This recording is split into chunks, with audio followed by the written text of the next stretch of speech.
직업방송과 연합뉴스TV가 함께 만드는 취업 전문 뉴스, 투데이 고용플러스입니다. 신고리 5,6호기 공사가 잠정 중단되면서 이에 참여했던 업체들은 곤혹스러움을 감추지 못하고 있습니다.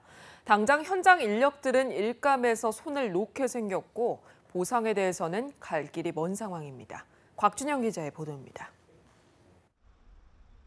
지난해 6월 착공한 신고리 5,6호기의 현재까지 공정률은 28.8%. 투입된 돈만 1조 6천억 원에 달합니다. 사업에는 삼성물산과 두산중공업, 하나건설의 컨소시엄이 참여 중입니다. 여기에 기자재와 종합설계, 시공사의 하도급 협력사 등을 합하면 1,700여 개의 업체가 신고리 5,6호기 건설에 매달려 있습니다. 정부의 공론화 방침에 따라 3개월 동안 건설 중단이 가시화되자 이들 업체는 비상입니다. 우선 당장 현장 인력을 어떻게 운용할지가 고민입니다. 공론화위원회의 최종 결과를 예측할 수 없어 재배치도 쉽지 않습니다. 공사 중단에 따른 보상도 걱정입니다. 아직 보상 규모와 범위 등에선 논의조차 없고 뚜렷한 가이드라인도 없어 손실 보전이 적절히 이루어질 수 있을지 미지수입니다. 자칫 시공업체가 요구하는 금액과 발주처가 지급하는 금액의 차이가 클 경우에는 줄 소송까지도 우려됩니다. 게다가 지속적인 건설이 기술력 유지의 핵심인 상황에서 세계 1, 2위를 다투는 국내 원전 산업의 경쟁력 악화 역시 불가피합니다.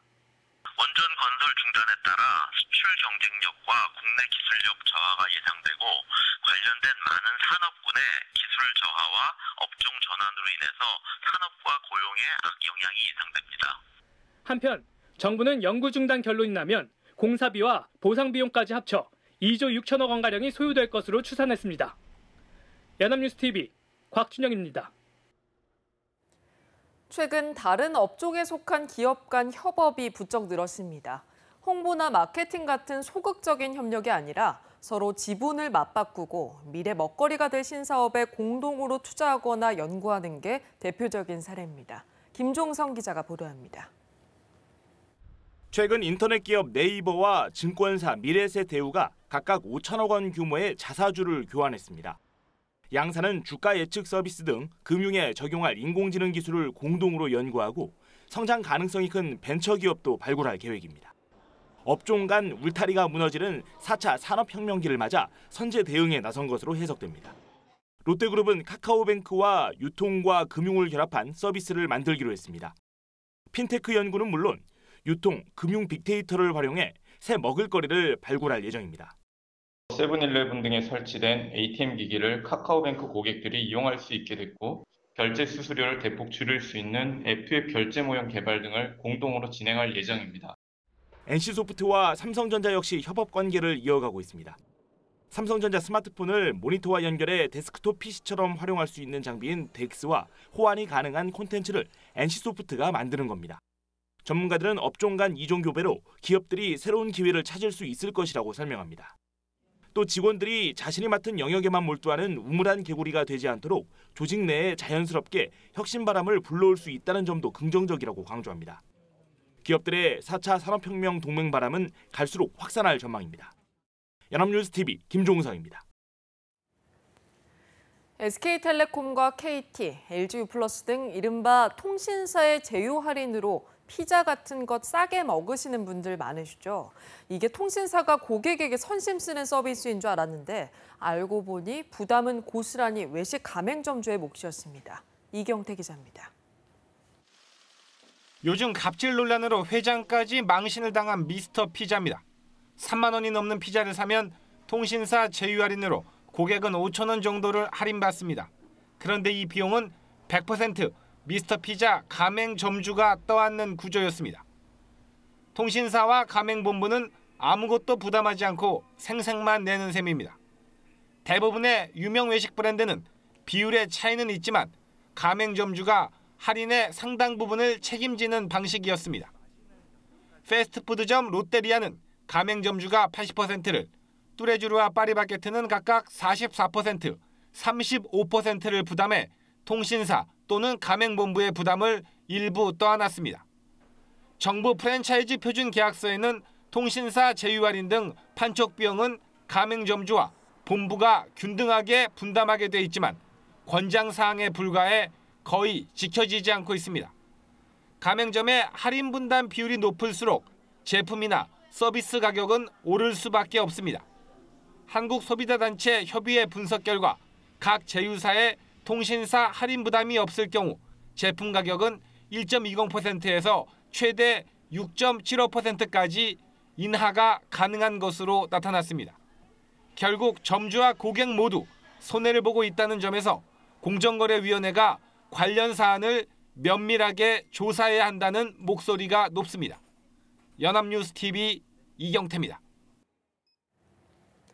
가계부채가 급증하면서 20, 30대 청년층의 빚 부담이 가장 두드러지게 커진 것으로 나타났습니다.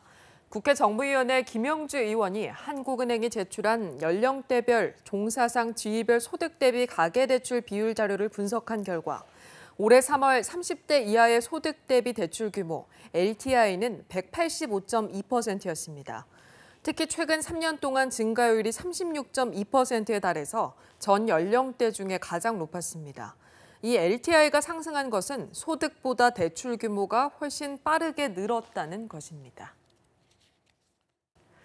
내년도 최저임금 심의를 위한 최저임금위원회 5차 전원회의가 정부 세종청사에서 열렸지만 노동계와 사용자 측 모두 임금안을 내놓지 않아서 기한 내 타결이 사실상 물 건너갔습니다.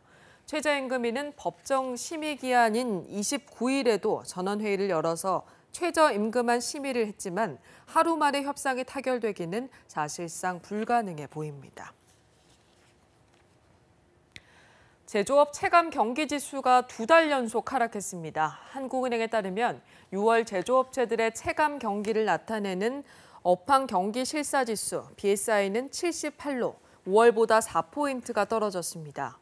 지난 4월 83에서 5월 82로 떨어진 데 이어서 다시 70선으로 내려간 겁니다. 한은은 국제유가 하락과 조선업의 일감 부족이 주 원인이었다고 설명했습니다.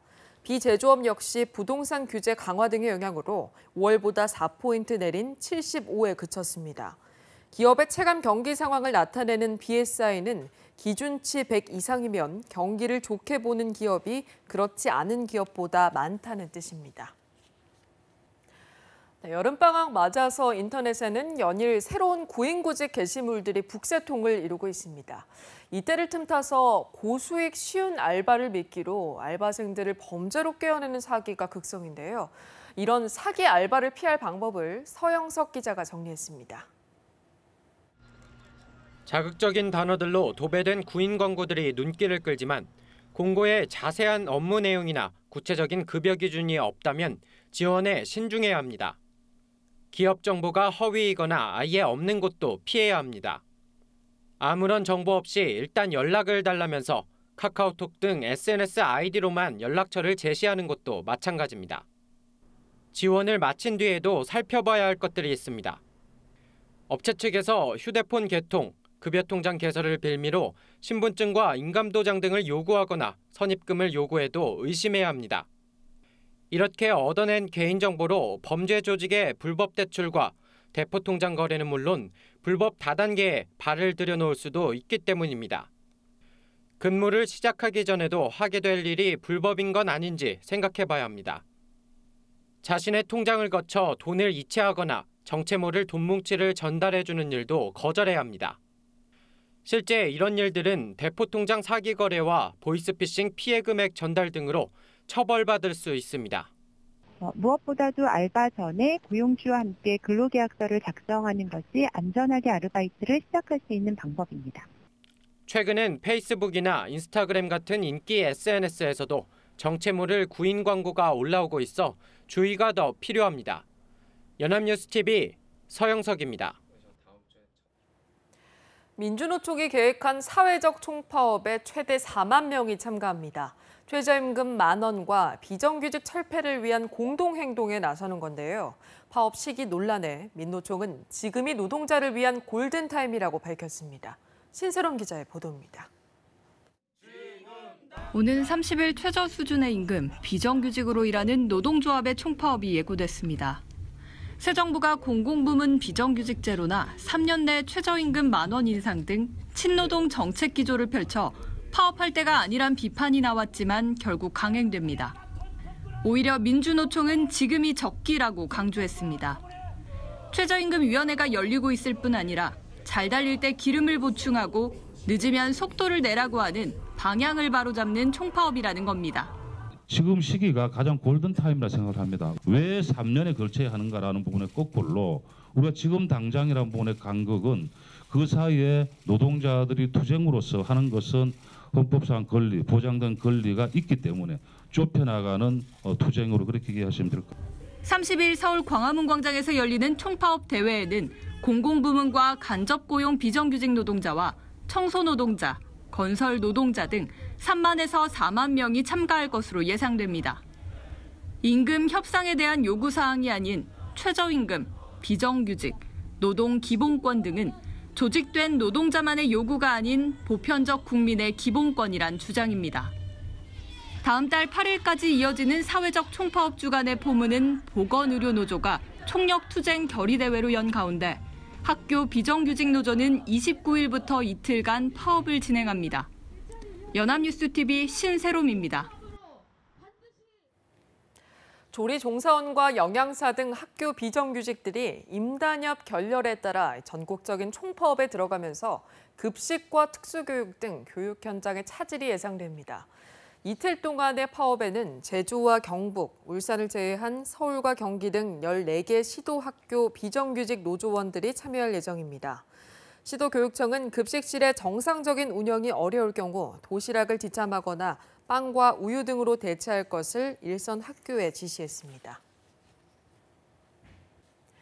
내년도 최저임금 심의를 위한 최저임금위원회 6차 전원회의가 법정 심의 기한 마지막 날인 29일 정부 세종청사에서 열렸습니다. 그러나 이전 5차 전원회의에서 노동계와 사용자 측 모두 임금안을 내놓지 않아서 협상이 타결되기는 어려운 상황입니다. 당초 이전 회의에서 노동계는 최저임금 10,000원을 제안하고 사용자 측도 임금안을 꺼낼 것으로 예상됐습니다. 하지만 사용자 측이 업종별 차등 적용과 관련해 조율이 되지 않아서 임금안을 내놓지 못하자 노동계도 10,000원안을 제안하지 않았습니다. 내년 최저임금은 다음 달 16일까지 최종 합의가 이뤄지면 효력이 발생합니다.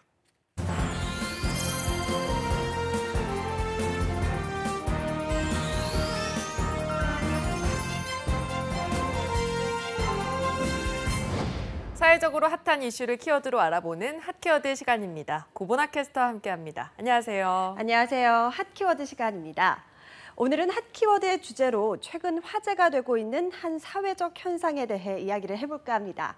자, 강설이 아나운서 혹시 이 노래 아시나요? Pick me, pick me, pick me up. 네, 그럼요. 당연히 알죠. 저는 이 노래도 압니다. 오늘 밤 주인공은 나야. 네, 얼마 전 엠넷에서 방영했던 프로듀스 101의 주제가잖아요. 정말 대단한 인기였죠. 마지막 방송은 케이블 방송인데도 시청률이 5%를 넘었잖아요. 구보나 캐스터 혹시 투표하셨나요? 네, 당연합니다. 정말 인기가 높았죠. 이 같은 이유는 우리나라 문화엔 다소 낯설었던 아이돌 유형이 등장했기 때문이라고 하는데요. 일반적으로 아이돌의 유형에는 두 가지가 있습니다. 오랜 연습을 거쳐 나오는 아이돌을 완성형 아이돌로, 또 실력이 부족한 초기부터 팬과 유대감을 쌓아가며 성장하는 아이돌을 성장형 아이돌로 부르는데요. 지금까지 우리나라 아이돌은 대부분 완성형 아이돌이었지만 푸듀 101에 나오는 아이돌은 A에서 F 등급까지 실력에 따라 나뉘어 매주 발전하는 모습을 보이는 성장형 아이돌이었습니다. 얼마나 매력이 있는지 또 얼마나 성장하는지에 따라서 이 시청자 투표에도 영향을 줬고 또 그에 따라 관심도가 인기 요인이 되었다고 합니다. 네, 맞아요. 최근 유행하는 오디션 프로그램의 매력은 이렇게 가수나 배우가 매주 성장하는 모습을 지켜보면서 응원하는 재미가 있다는 거잖아요. 네, 맞습니다. 그런데 이러한 성장형 아이돌의 경우에 한 가지 특징이 더 있다고 합니다. 바로 30대에서 40대 여성 팬들의 유입이 두드러진다는 건데요. 실제로 온라인 문자 투표로 프로듀스 101 시즌2에서 157만 8,837표를 받아 1위에 오른 한 연습생의 연령별 득표율은 10대는 20%에 불과했던 반면에 20대와 30대의 득표율은 각각 39%와 30%였습니다. 이렇게 해서 30대에게 받은 투표 수만도 47만 3,651표였죠. 뿐만 아니라 40대와 50대의 투표율도 평균 10% 이상이었다고 합니다. 네, 20대와 30대의 투표 덕분에 1위에 오른 셈이네요. 10대와 20대가 주류였던 팬 문화에 새로운 연령층이 등장한 거네요. 네, 맞습니다. 이렇게 30대에서 40대 중년 여성 팬들이 증가하면서 최근엔 신조어도 등장을 했는데요. 바로 스스로를 아이돌의 맘이나 M으로 칭한다는 겁니다. 맘은 알겠는데 M은 처음 들어봅니다. 잘 이해가 안 가는데요. 네, 바로 이 영어의 맘을 뜻하는 맘과 첫 글자인 M을 뜻하는 말입니다. 가령 프로듀스 101에서 윙크를 잘하는 것으로 유명했던 한 아이돌의 30, 40대 팬들은 스스로를 윙크를 잘하는 아이돌의 맘이라는 의미로 윙맘이라고 부르고 있을 정도입니다. 네, 10대들에게는 오빠 문화나 팬질 또는 덕질이라는 팬 문화가 있었잖아요. 연령대가 높아지면서 맘 팬들만의 문화가 완성이 된 거군요. 네, 맞습니다. 실제로 본인이 좋아하는 아이돌을 내 새끼라고 부르면서 이 자식처럼 챙길 정도입니다. 이들은 연습생을 좋아하는 것을 입양, 싫어지는 것을 파양이라고 부르기도 하는데요. 그래서 오디션 TV 프로그램의 경우 마치 자식의 꿈을 이뤄주고픈 엄마들의 전쟁과도 같다고 이야기를 합니다. 네, 그렇군요. 그렇다면 이 맘팬들도 소위 조공이라고 불리는 선물 문화에 적극적인 편인가요?